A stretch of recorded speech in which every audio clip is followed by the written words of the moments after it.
జిల్లా రామగుండం నియోజకవర్గం పాలకుర్తి మండలం పరిధిలోని గుడిపల్లి గ్రామంలో ప్రధాన ఆలయమైన గ్రామదేవత పోచమ్మ ఆలయం పురాతనమై శిథిలావస్థకు చేరుకోవడంతో గ్రామస్తులు నూతనంగా ఆలయ నిర్మాణ పనులకు శ్రీకారం చుట్టారు.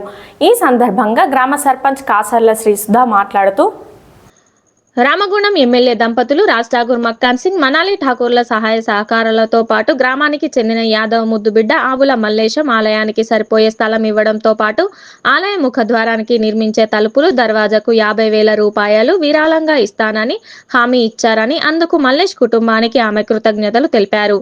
రానున్న రోజుల్లో మరికొందరు దాతలు స్వచ్ఛందంగా ముందుకు వచ్చి ఆలయ నిర్మాణంలో భాగస్వాములు కావాలని ఆమె ఈ సందర్భంగా పిలుపునిచ్చారు. అందరికీ నమస్కారం. నా పేరు శ్రీ సుధా కరుణాకర్ రెడ్డి, పాలకుర్తి మండలం గుడిపల్లి గ్రామం సర్పంచ్.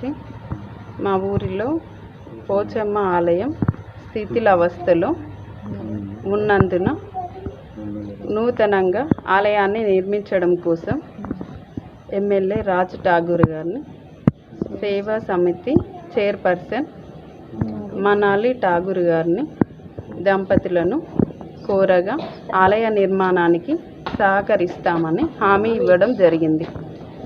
భూమి దాతగా ఆవుల మల్లేష్ యాదవ్ ఆలయ నిర్మాణానికి స్థలం ఇవ్వడం జరిగింది. అలాగే గ్రామ ప్రజలు, ప్రజాప్రతినిధులు, గ్రామ పెద్దలు ఆలయ నిర్మాణానికి విరాళాలు ఇచ్చి కృషి చేసి సహకరించగలరని కోరుచున్నాము.